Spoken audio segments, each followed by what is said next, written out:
J.K. Yadav Films present. बोलो बोलो छठी मैया की J.K. Yadav Films.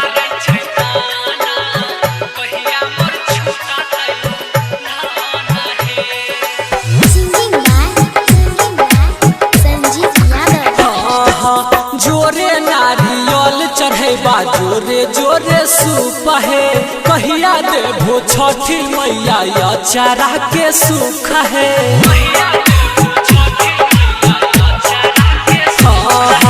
जोरे नारियल चढ़ेबा जोरे जोरे सूप है कहिया देबो छठी मैया या चारा के सुख है।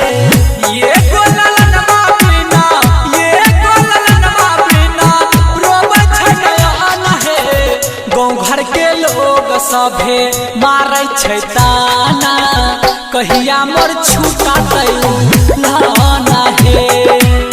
गाँव घर के लोग सभे मारै छै ताना कहिया मोर छूटा लाना है।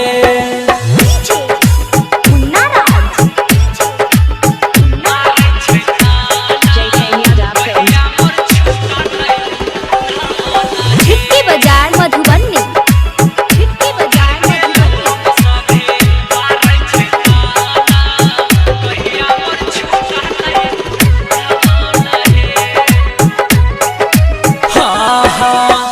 ये एगो बेटा बिना सुना छै आंगन कहै छै सभे मैया बेटिया भागन।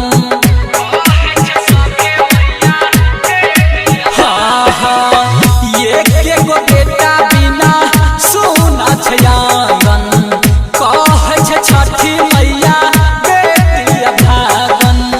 सासु ननद गोतनी सासु ननद गोतनी मारै छै देलन हे गाँव घर के लोग सभे मारै छै ताना कहिया मोर छूटा लाना हे।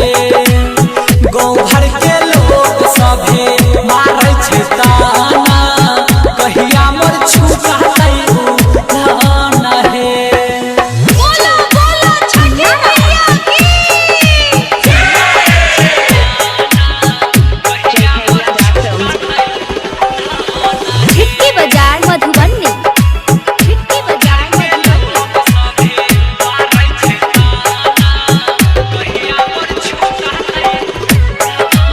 Singing by Sanjeev Yadav. हम त छियै मैया किस्मत के मारा या बुत तू ही छाहो हमर सहारा।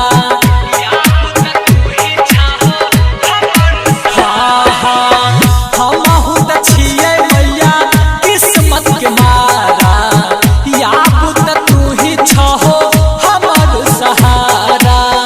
संजीत यादव देवरू राइटर जितेंद्र बाबलू मारै छै गंजन हे गाँव घर के लोग सभे मारै छै ताना कहिया मोर छूटा लाना हे। गाँव घर के लोग सभे मारै छै ताना कहिया मोर छूटा लाना हे। J.K. Yadav Films.